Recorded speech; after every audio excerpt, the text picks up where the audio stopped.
Hello दोस्तों, good evening. Welcome to the career zone YouTube channel.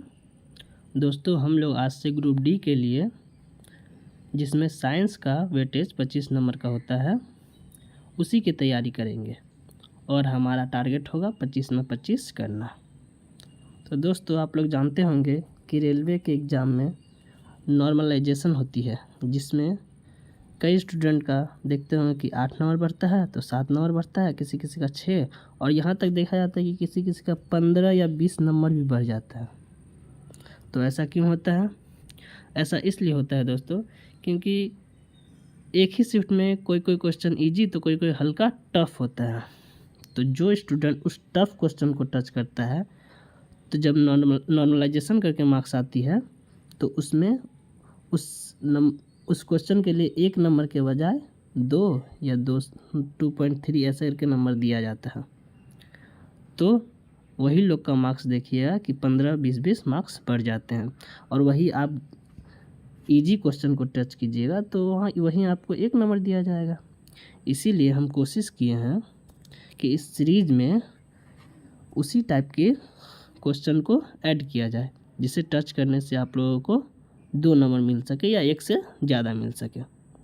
ठीक है दोस्तों, तो आप लोग अगर इस चैनल पे नए हैं तो चैनल को सब्सक्राइब कर ले और बेल आइकन को दबा दे, ताकि इस चैनल पे जो भी वीडियो आएगी उसकी नोटिफिकेशन आप तक पहुंच सके। और हमारा टारगेट होगा 25 में 25। ये साइंस की क्लास होगी और रोज़ रात 8 बजे होगी। ये टाइम याद रखना। लाइव तो नहीं हो पाएगी क्योंकि हमारे पास अभी सेटअप नहीं है। बहुत ही जल्द लाइव भी आएंगे, लेकिन अभी रिकॉर्डेड मोड में वीडियो प्रोवाइड की जाएगी, लेकिन रोज़ आएगी। और अगर आप लोग हमारे व्हाट्सएप ग्रुप से जुड़ना चाहते हैं तो आप लोग इस नंबर पर मैसेज कर सकते हैं, हम लोग ऐड कर देंगे। और इंस्टाग्राम पे भी हमारा 2 पेज है, एक नॉलेज अड्डा 0.7 जिसमें 2.8 के फॉलोअर्स है, और एक है करेंट अफेयर्स जोन जिसमें 2,25,000 फॉलोअर्स है। देख सकते हैं बहुत सारे स्टूडेंट जुड़े हैं, काफ़ी उस पर भी अच्छा नॉलेज प्रोवाइड किया जाता है। और आप टेलीग्राम से भी जुड़ सकते हैं, PDF वगैरह आपको इसी में प्रोवाइड की जाएगी। ठीक है दोस्तों, तो चलिए आपसे एक बार फिर बोल रहा हूँ, इस चैनल को सब्सक्राइब कर लें जो लोग भी नए हैं। चलिए दोस्तों, तो आज का फर्स्ट क्वेश्चन देखते हैं क्या है। अगर झरना से पानी गिरता है तो पत्थर से टकराने से पहले उसमें कौन सी ऊर्जा होगी? कहा जा रहा है यदि किसी झरना से पानी गिरता है, यहाँ पे मान लीजिए पत्थर है, तो यहाँ टकराने से पहले यहाँ पे ठीक पहले यहाँ पे कौन सी ऊर्जा होगी? तो टकराने से पहले कौन सी ऊर्जा होगी? देखिए, यहाँ पे जब रहेगी तो स्थितिज ऊर्जा रहेगी। स्थितिज ऊर्जा का फॉर्मूला क्या होता है? mgh। h मतलब हाइट। ये देखिए यहाँ हाइट है ना, ये इसलिए mgh। जब यहाँ रहेगी तो स्थितिज ऊर्जा होगी, लेकिन जब यहाँ पे आएगी तो यहाँ पे तो गति रहेगी। जब यहाँ से पानी गिरेगी तो गति में गिरेगी, और यहाँ पे सबसे मैक्स गति होगी, सबसे ज़्यादा गति होगी। और काइनेटिक मतलब गतिज ऊर्जा, काइनेटिक एनर्जी का फॉर्मूला क्या होता है? 12 mv²। इसमें वेलोसिटी देखिए है ना, वेलोसिटी। जब वेलोसिटी अगर मैक्स रहेगा तो काइनेटिक एनर्जी मैक्स रहेगी, मतलब सबसे ज़्यादा रहेगी। तो यहाँ पे टकराने से पहले पूछा गया है, इसलिए इसमें गतिज ऊर्जा होगा। और यही पूछता है कि गिरने से पहले कौन सा ऊर्जा है, तो स्थितिज मार देते हैं। ठीक है, चलिए नेक्स्ट क्वेश्चन देखते हैं। आपको इसी तरह हर क्वेश्चन को समझाया जाएगा अच्छी तरह से। अगर झरने से पानी गिरता है तो पत्थर गिरने के बाद उसकी ऊर्जा में परिवर्तित होती है। यहाँ पे बोला जा रहा है क्वेश्चन कि अगर झरना से पानी गिरती है तो जैसे बताया कि गतिज ऊर्जा किस ऊर्जा में परिवर्तित हो जाती है। तो गिरने टाइम पे गतिज ऊर्जा होता है, लेकिन जब झरना से पानी गिरता है तो उस वक्त जब पत्थर से टकराता है तो टकराने के बाद यहाँ पे ताप उत्पन्न होता है, उष्मा उत्पन्न होता है। टकराएगा बार बार तो उष्मा उत्पन्न होता है, तो जिसके वजह से गतिज ऊर्जा जो होती है, यहाँ तक तो गतिज ऊर्जा थी गिरने से ठीक पहले तक, और यही जब गिर गई तो इसमें हल्का हल्का गर्म सा लगेगा। तो इसी यही हो गई कि गतिज ऊर्जा ऊष्मा ऊर्जा में परिवर्तित हो गई। ठीक है, चलिए नेक्स्ट क्वेश्चन देखते हैं। स्टील को जंगरोधी बनाता है। अच्छा, यहाँ पे को टाइप नहीं हो सका है, इस आप लोग समझ लीजिएगा, स्टील को, ठीक है, को जंगरोधी बनाता है। तो देखिए स्टील को जंगरोधी बनाता है, तो देखिए दोस्तों यहाँ पे दो क्वेश्चन पूछा जाता है। एक तो हो जाता है जंगरोधी और एक हो जाता है कठोर। जब आपसे जंगरोधी पूछे तो आप टिक कीजिएगा क्रोमियम। क्या टिक कीजिएगा? क्रोमियम। और जब कठोर पूछे तो आप कीजिएगा कार्बन। ठीक है, जंगरोधी बनाने के लिए क्रोमियम यूज किया जाता है, लेकिन कठोर बनाने के लिए कार्बन यूज किया जाता है।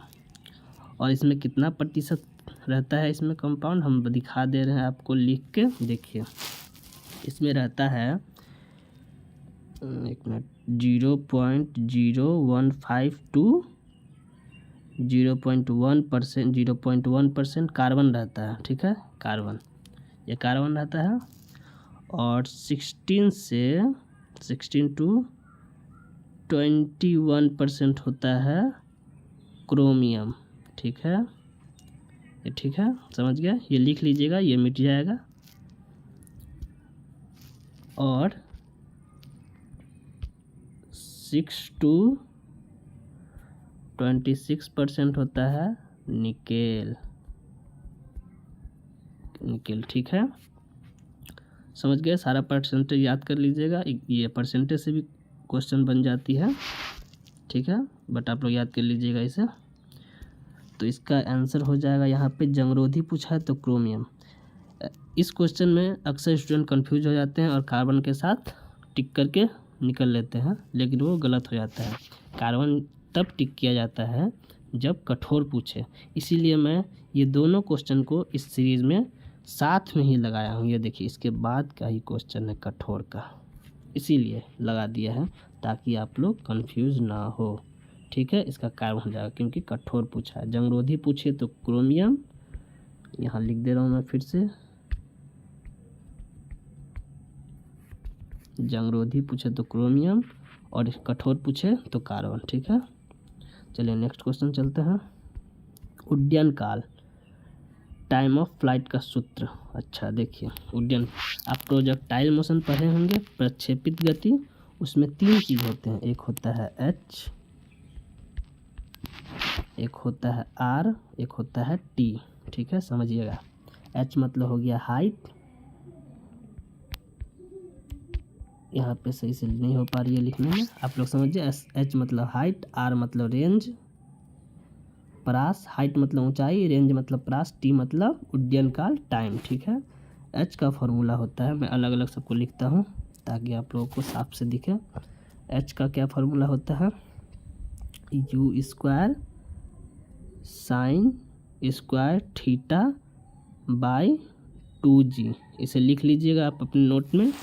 ठीक है, ये भी क्वेश्चन भी पूछ सकते हैं कि मैक्सिमम हाइट का फॉर्मूला मुझे बता दो क्या होता है प्रोजेक्टाइल मोशन में, तो आपको ये बताना होगा। लेकिन अभी हमसे पूछा है टाइम का, मैं धीरे धीरे टाइम पे भी आता हूँ, पहले हाइट का दिखा दिया। अब देखिए एक होता है रेंज, परास, इसका होता है u square sine 2 theta by g. ठीक है, ये हो गया रेंज का, परास का। और एक होता है टी, जिसको बोलते हैं उड्डयन काल, जो क्वेश्चन में पूछा गया है, इसका होता है, क्या होता है, 2u साइन थीटा बाई जी। तो देखिए 2u साइन थीटा बाई जी है ऑप्शन में, अगर है तो वही होगा आंसर। देखिए 2u साइन थीटा बाई जी, ये ऑप्शन में तो नहीं है, इसमें तो यू स्क्वायर है पहले, बी में भी नहीं है, बी में भी देखिए यहाँ पे यू स्क्वायर है, इसमें भी यू स्क्वायर है, हम तो लिखे हैं 2u साइन थीटा बाई जी। देखते हैं सी और डी में क्या है, देखिए डी में देखिए 2u साइन थीटा, ये देखिए दोस्तों यहाँ पे थीटा का सिंबल के जगह पे कॉपीराइट का सिंबल हो गया है, आप समझिएगा, कॉपीराइट मतलब थीटा है। ठीक है, तो डी में देखिए 2u साइन थीटा बाई जी है। ठीक है, इसका मतलब डी आंसर सही है। ठीक, नेक्स्ट क्वेश्चन देखते हैं। अगर प्रक्षेपित गति में परास का मान महत्तम ऊंचाई के 4 गुने के बराबर हो तो प्रक्षेपित कोण क्या होगा। देखिए ये न्यूमेरिकल टाइप का हो जाता है। ठीक है, मैं इसे बना के आप लोगों को दिखा देता हूँ कैसे बनेगा। देखिए पहले पूछ रहा है कि पहले बोला गया है अगर प्रक्षेपित गति में परास का मान, जब परास का हम फार्मूला लिखाए थे ऊपर देखे होंगे, याद होगा तो बोलिए, कमेंट में लिख दीजिएगा। u स्क्वायर साइन 2θ/g, ठीक है। और महत्तम ऊंचाई का फार्मूला क्या लिखे थे, u स्क्वायर साइन 2θ, सॉरी महत्तम ऊंचाई का u square sine square θ/2g ये लिखे थे। तो देखिए बोला गया है कि महत्तम जो परास का मान होता है महत्तम ऊंचाई का 4 गुना होता है, तो इसको महत्तम ऊंचाई को 4 से गुना कर देंगे, ठीक है। महत्तम ऊंचाई को 4 से गुना कर देंगे, 1 मिनट रुक जाइए, 4 से गुना कर देंगे। तो जब 4 से गुना करेंगे फिर से लिखना पड़ेगा दोस्तों, u स्क्वायर साइन 2θ/g बराबर u square sine square θ/2g। इसको 4 से गुना करना है, बाहर में 4 लिख दिए। चलिए g से d कैंसिल, u स्क्वायर से u स्क्वायर कैंसिल, बच गया क्या हमारे पास, तो देखिए यहाँ से साइन 2θ बचा और इधर बचा है साइन स्क्वायर θ/, सॉरी ये तो 4 गुना में है तो ये ऊपर ही चला जाएगा, तो 2 से 4 को काट सकते हैं तो 2, तो यहाँ बच गया 2 साइन स्क्वायर θ, ठीक है। क्या बचा है देख लीजिए, साइन 2θ बराबर 2 साइन स्क्वायर θ, ठीक है। इसको हम एक जगह साफ में लिखते हैं, आप लोग देखते रहिए। क्या बचा था, साइन 2θ बराबर 2 साइन स्क्वायर θ, यही बचा था ना। अब देखिए कैसे होगा। अब हम देखते हैं कि साइन, देखिए अब थीटा का मान आप पुट करके देख सकते हैं, ऐसे भी देख सकते हैं। थीटा का मान पुट करके देखिए, 45 रख के देखिए, हम एक एक करके चेक करते हैं। पहले 45 रख के देखते हैं, तो ये देखिए साइन 2θ है तो साइन 90 हो जाएगा। थीटा के जगह पर 45 रखेंगे तो 2 से गुना होकर 90 हो जाएगा। साइन 90 का मान 1 होता है। उसके बाद इधर देखिए ये तो 2 है पहले से, और साइन स्क्वायर थीटा है तो थीटा का मान 45 रखेंगे तो साइन 45 का मान क्या होता है, 1/2 होता है 30 का, और 45 का क्या होता है 1/√2, तो 1/√2 का होल स्क्वायर, समझ रहे हैं। उसके बाद ये हो जाएगा 1 बराबर, ये जब 2 इंटू 1/√2 का स्क्वायर क्या होता है 2 होता है, तो 2 से 2 कैंसिल, तो 1 बराबर 1, इसका मतलब सही है 45 ही आंसर होगा। देख लिए, समझ गए।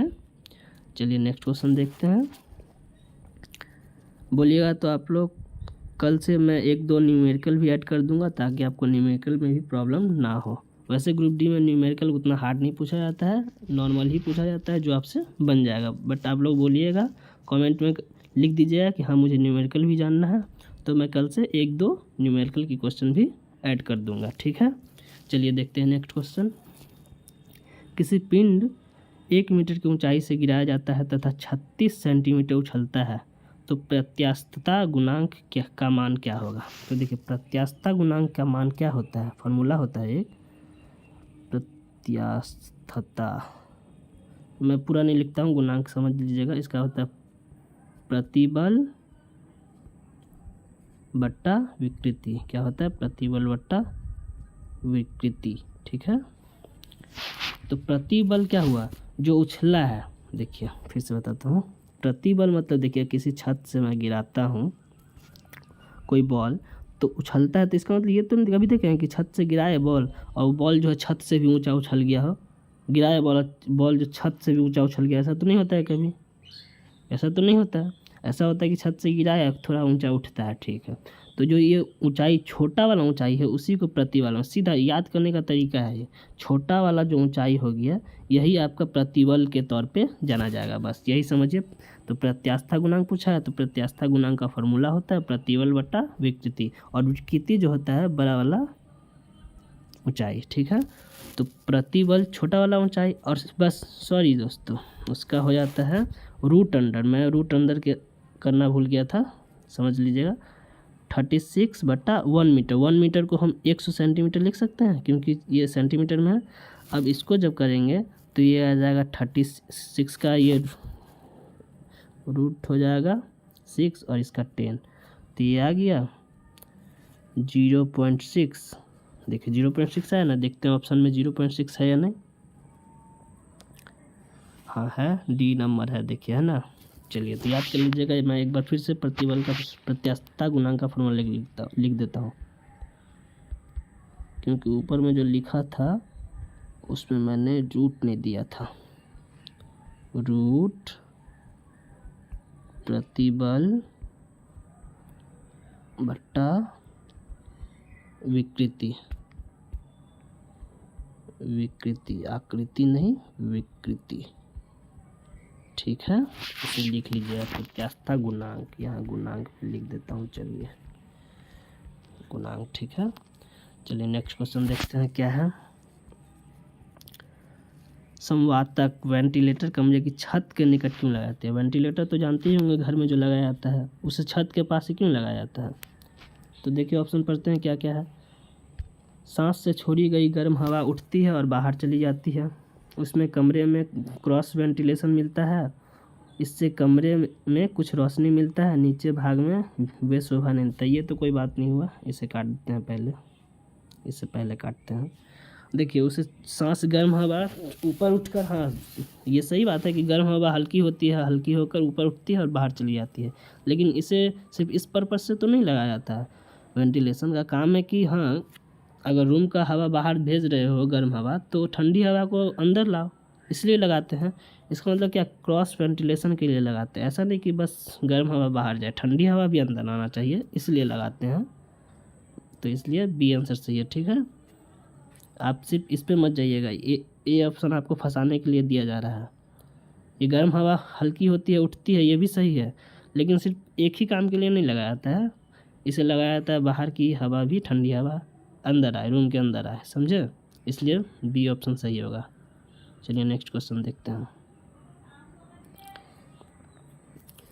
यदि सल्फ्यूरिक अम्ल का अणुसूत्र H2 सॉरी दोस्तों यहाँ पे 2 होगा, ये कॉमा की जगह 2 होगा, ठीक। H2SO4 है तथा कॉस्मिकता 2 है, अम्ल का तुल्यांकिक भार। अच्छा देखिए तुल्यांकिक भार कैसे निकालते हैं, इसका भी फॉर्मूला होता है। देखिए तुल्यांकी भार का फॉर्मूला क्या होता है, अनुभार बट्टा क्षारकता, अनुभार बट्टा क्षारकता, ठीक है। तो देखिए अनुभार कैसे निकालते हैं, H2SO4, यहाँ पे देखिए इसमें कैसे बनता है, क्षारकता 2 कैसे होता है, ये देखिए यहाँ होता है 2H+ और उसके बाद SO2-, ऐसे करके होता है। ये देखिए यहाँ 2+, 2- है, तो इसलिए n का मान जो हो जाता है 2 हो जाता है। n यहाँ क्या है वो हम दिखा देते हैं क्या है, n का मान n बराबर 2 हो गया इसीलिए, ठीक है। तो देखिए इसलिए होता है अनुभार, तो H2SO4 का पहले अनुभार निकालेंगे, उसके बाद n से डिवाइड कर देंगे। तो H इसका हाइड्रोजन का होता है 1H1, तो 2 को 1 से गुना करेंगे प्लस, ठीक है। S का होता है 1632, तो S तो 1 ही है, एक ही S है, तो इसको 32 से गुना करेंगे 1 को, और O 4 है तो 4 को गुना करेंगे किससे, O का कितना होता है 8 और 16, 8 होता है परमाणु संख्या और 16 होता है परमाणु भार, तो परमाणु भार से गुना करते हैं। तो इसको गुना करेंगे तो 2 होगा, इसको 32 को 1 से करेंगे तो 32, और इसको 16 को 4 से करेंगे तो 64, तो 2 32 64 आया ना, 2 ये 32 ये 64, ये तीनों को जोड़ेंगे, 2 32 64 को जोड़ेंगे 98 आया। तो अनुभार क्या आ गया 98। इसको क्षारकता मतलब n का मान जो 2 है उससे तो भाग भी देना पड़ेगा, तो इसको जब काटेंगे तो 49 आ जाएगा। यही हमारा आंसर है, समझ गए। इसका फॉर्मूला याद रख लीजिएगा, अनुभार बट्टा क्षारकता। ठीक है, नेक्स्ट क्वेश्चन देखते हैं। सिलिका जेल क्या है? सिलिका जेल जानते होंगे, ट्रांसफार्मर में यूज़ किया जाता है, जिससे धुआं निकलता है उसमें यूज किया जाता है ताकि बाहर की नमी अंदर ना जा सके। जब बाहर की नमी आए तो सिलिका जेल उसे अवशोषित कर ले, अपने में खींच ले, ठीक है, वो नमी को। तो इसी से पता चलता है, देखिए जब खींच लेगी, किसी नमी को खींचेगी तो इसका मतलब क्या है, सुखा रही है, उसको सुखा ही रही है ना, तो सुखा रही है तो सुखाने वाला पदार्थ है। और कभी कभी सिलिका जेल का रंग भी पूछ लेता है कि सिलिका जेल का रंग क्या होता है। तो सिलिका जेल का रंग क्या होता है, ये भी याद रख लीजिएगा कि हल्का गुलाबी, हल्का गुलाबी, ठीक है, याद रख लीजिएगा, कभी कभी पूछ लेता है हल्का गुलाबी सिलिका जेल का रंग होता है। ठीक है, नेक्स्ट क्वेश्चन चलते हैं। गर्भाशय में भ्रूण को पोषण प्रदान करने वाला ऊतक है। अब गर्भाशय में जब भ्रूण मतलब बच्चा जो होता है गर्भाशय में, मान के चलिए ये माँ का गर्भाशय है, तो इसमें जो बच्चा रहता है तो इसको पोषण प्रदान प्राप्त कैसे होता है, ये तो खुद से खाता नहीं है, इसको पोषण प्राप्त कैसे होगा। तो इसके नाभि से एक ट्यूब टाइप का रहता है, जिससे इसी का नाम है प्लेसेंटा। क्या नाम है, प्लेसेंटा नाम है। इसी के थ्रू बच्चा को पोषण मिलता है, ठीक है। और ये जो प्लेसेंटा जो रहता है उस माँ के गर्भाशय से जुड़ा रहता है, ठीक है, और प्लेसेंटा से ही बच्चा को पोषण मिलता है। चलिए नेक्स्ट क्वेश्चन देखते हैं। रासायनिक बंधन बनने पर क्या होता है? तो रासायनिक बंधन जब भी बनेगा तो ऊर्जा सदैव बाहर होगा, ऊर्जा का अवशोषण नहीं होगा, ऊर्जा सदैव बाहर होगा, ठीक है, याद कर लीजिएगा। नेक्स्ट क्वेश्चन देखते हैं। शुक्राणु कहाँ बनता है? शुक्राणु जो है एक हार्मोन है, मेल हार्मोन है, और ये वृषण में बनता है, मतलब टेस्टिस में बनता है, ठीक है। इसे याद रखिए, शुक्राणु एक हार्मोन है, मेल हार्मोन है, फीमेल हार्मोन नहीं है, मेल हार्मोन है, और टेस्टिस में इसका निर्माण होता है, ठीक है। चलिए नेक्स्ट क्वेश्चन देखते हैं। शराब पीकर वाहन चालन के श्वसन परीक्षण में यातायात पुलिस का क्या इस्तेमाल करते हैं? जब शराब पीकर कोई चलाता है तो पुलिस देखते होंगे कि चेक करता है, वो कैसे चेक करता है, तो उसके पास एक ट्यूब होता है जिसमें होता है पोटेशियम डाइक्रोमेट सल्फ्यूरिक अम्ल। यही ट्यूब को जब डालता है तो उसका कलर चेंज हो जाता है, जिससे पता चल जाता है कि वो आदमी अल्कोहल का कंजप्शन किया है या नहीं, ठीक है। तो ये है पोटेशियम डाइक्रोमेट सल्फ्यूरिक अम्ल, ठीक है, इसे याद कर लीजिएगा। सारा क्वेश्चन दोस्तों इम्पोर्टेंट है, इसलिए मैं करवा रहा हूँ, ठीक है। और ये वही क्वेश्चन है जिसे टच करने के बाद 1 नंबर के जगह पे 1 नंबर से ज़्यादा नंबर मिलता है। सब सोचते हैं कि 1 नंबर का क्वेश्चन में 1 नंबर से ज़्यादा नंबर कैसे मिल सकता है, तो यही चीज़ है नॉर्मलाइजेशन, ठीक है। चलिए देखिए, निम्नलिखित में से कौन सा सांप जहरीला नहीं है?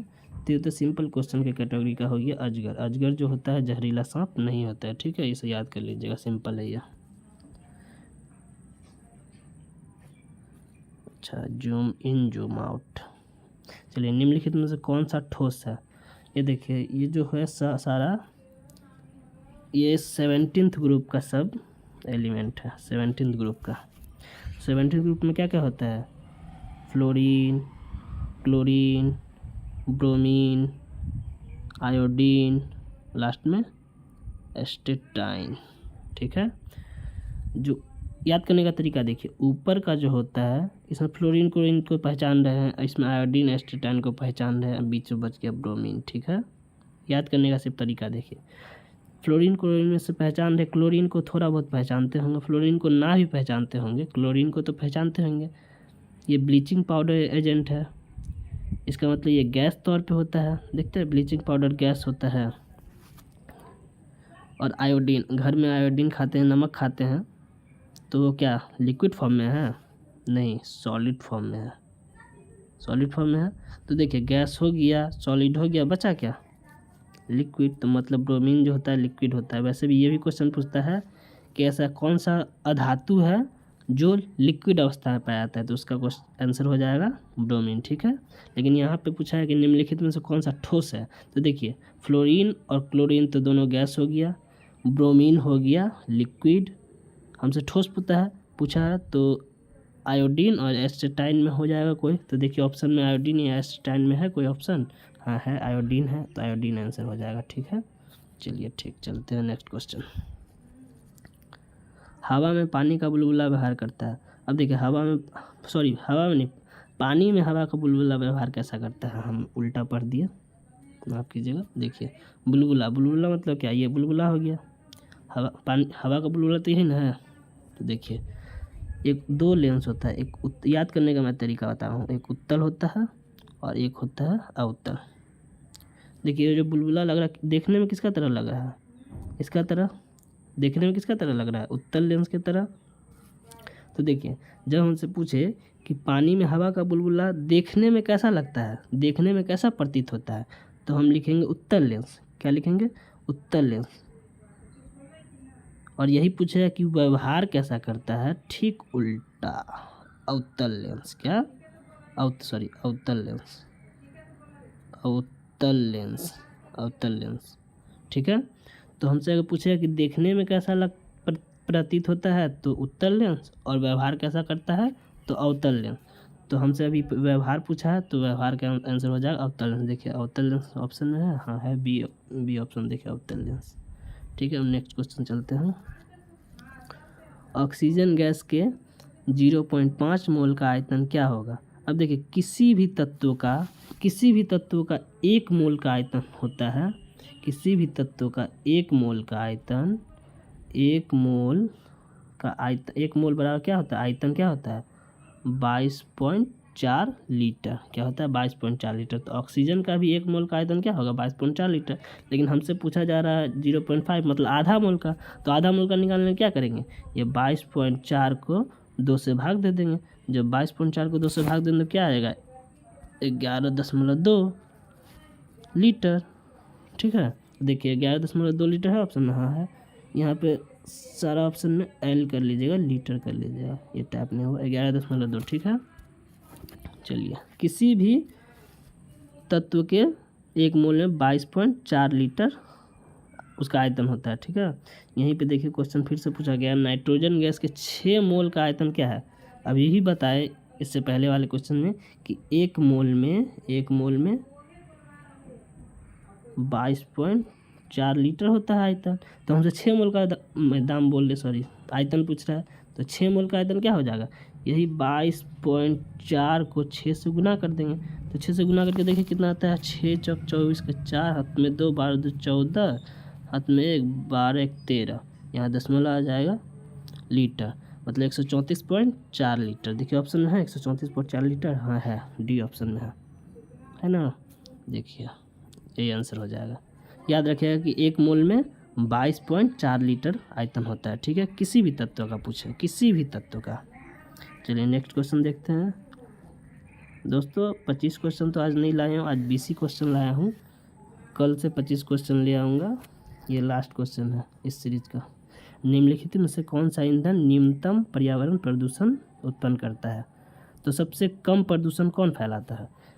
तो सबसे इसमें देखिए पावर, अल्कोहल, हाइड्रोजन, पेट्रोल, संपीड़ित प्राकृतिक गैस जिसको CNG बोलते हैं, कॉम्प्रेस्ड नेचुरल गैस, इसमें सबसे कम प्रदूषण हाइड्रोजन फैलाता है। इसीलिए भारत देख रहा है कि अभी हाइड्रोजन एनर्जी के पीछे अग्रसित होना चाह रहा है, ठीक है। हाइड्रोजन होगा, सबसे कम प्रदूषित हाइड्रोजन होता है, ठीक है। चलिए दोस्तों वीडियो पूरा देखने के लिए थैंक यू, और अगर वीडियो पसंद आए तो लाइक शेयर कमेंट जरूर करें दोस्तों, ताकि हम लोग और भी वीडियो अच्छे वीडियो लाता रहूँ, ठीक है दोस्तों। चलिए नेक्स्ट वीडियो में मिलते हैं, बाय बाय।